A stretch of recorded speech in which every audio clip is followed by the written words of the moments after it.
Sahabat Matanera, tegak lurus dengan keputusan partai merupakan sikap yang harus dipilih oleh setiap kader tanpa terkecuali. Sikap tegak lurus pula mesti dijunjung tinggi ketika partai sudah memutuskan untuk mengusung bakal calon presiden dalam Pilpres 2024. Ini menjadi ciri khas yang diterapkan oleh partai politik di negara kita selama ini. Tetapi langkah politik Bapak Presiden Joko Widodo yang merupakan kader PDI Perjuangan memantik diskusi publik. Ada sebagian masyarakat melihat bahwa sepertinya jalan politik Pak Jokowi terlihat bercabang. Ada juga yang menilai biasa-biasa saja dan layak, masih tegak lurus dengan sikap PDIP, partai pengusung utama beliau. Kita ketahui, PDIP sendiri melalui Ibu Megawati sudah resmi memilih Pak Ganjar Pranowo sebagai baca pres dalam Pilpres 2024. Perintah partai pun sangat lugas dan tegas. Setiap kader harus tegak lurus dengan keputusan partai berlambang benteng tersebut. Selain itu, saat deklarasi pencapresan Pak Ganjar, Pak Jokowi turut hadir dan memberikan pernyataan resmi. Kalau kita tarik lebih dalam lagi, Pak Jokowi pernah memberikan ciri capres yang didukungnya dalam Pilpres 2024, berambut putih dan sering turun ke bawah. Pak Jokowi memang sedang dan bersama PDIP. Saat pulang dari deklarasi Pak Ganjar, Pak Jokowi dan Pak Ganjar semobil dan terbang dalam pesawat yang sama. Dari sejarah politiknya selama ini, kita bisa katakan bahwa Pak Jokowi selalu tegak lurus dengan PDIP. Tetapi ada beberapa peristiwa penting yang memperkuat skeptisme sebagian masyarakat dan sebagian pendukung akan arah dukungan politik Bapak Jokowi. Peristiwa tersebut juga kemudian dijadikan bahan gorengan menjelang Pilpres oleh lawan politik PDIP dan calon lawan Pak Ganjar. Pertama, ketika acara halal bihalal relawan Jokowi di Senayan pada Sabtu 13 Mei 2023. Dalam acara tersebut Pak Ganjar hadir, sedangkan Pak Jokowi sendiri tidak muncul. Beliau baru datang keesokan harinya dalam acara musyawarah rakyat atau musrah yang juga diinisiasi para relawan Jokowi. Dalam acara musrah tersebut, Bapak Jokowi menerima 3 nama capres versi musrah,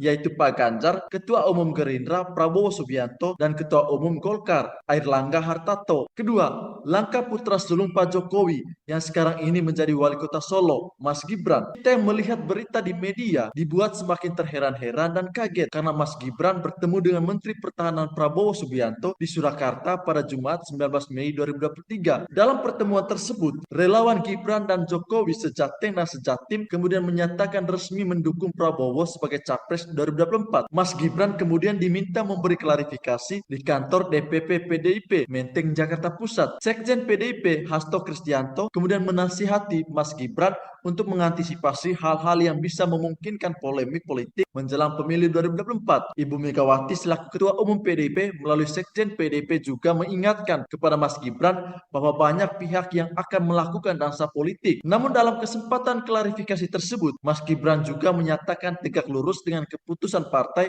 untuk Pilpres 2024. Ketiga, hembusan gosip politik bahwa Pak Jokowi lebih mendukung Ketua Umum Partai Gerindra itu menjadi penerus tongkat estafetnya semakin kencang karena Mas Kaisang selaku putra bungsu Pak Jokowi. Beredar di media sosial, Mas Kaisang mengenakan kaos bergambar Prabowo. Foto tersebut menjadi viral. Apakah 3 peristiwa yang sudah kita sebutkan tadi bisa menjadi pemakluman bahwa Pak Jokowi akan bermain 2 kaki dalam Pilpres 2024? Apakah bisa menjadi rujukan untuk meragukan Pak Jokowi belum berada dalam satu orkestrasi pencapresan bersama PDIP? Saya dan juga sahabat Matanera barang tentu sepakat bahwa terlalu norak kalau kita meragukan soal keteguhan dan loyalitas Pak Jokowi terhadap PDIP. Kalau kita perhatikan dalam dinamika politik akhir-akhir ini, terlihat berkali-kali ada pihak yang mencoba membenturkan hubungan antara Pak Jokowi dengan Ibu Megawati, Jokowi dengan PDI Perjuangan, dan PDIP dengan relawan. Apabila kita telusuri sejarah politik Pak Jokowi, tercatat PDIP adalah partai pengusung bersama rakyat yang telah membawa Presiden Jokowi mendapatkan 5 kali kemenangan tanpa putus dalam pemilu, dari tingkat wali kota Solo sampai menjadi Presiden Indonesia 2 periode. PDIP juga konsisten mendukung dan membela setiap program kerja Presiden Jokowi. Saya hakul yakin bahwa dalam lubuk hatinya Pak Jokowi tidak melupakan sejarah besar PDIP terhadap hidupnya. Bapak Jokowi pasti satu napas sebagai kader partai menjalankan keputusan partai termasuk di dalamnya tentang pencapresan Pak Ganjar. Akhir kata, bolehlah kita ragu karena hasil bacaan kita. Kita perlu tegaskan lagi bahwasannya secara konstitusional Presiden Jokowi adalah kepala negara dan kepala pemerintahan. Karena itu harus bersikap netral dalam pemilu. Tetapi sebagai kader partai, beliau pasti tegak lurus dengan keputusan partai, yakni PDI Perjuangan.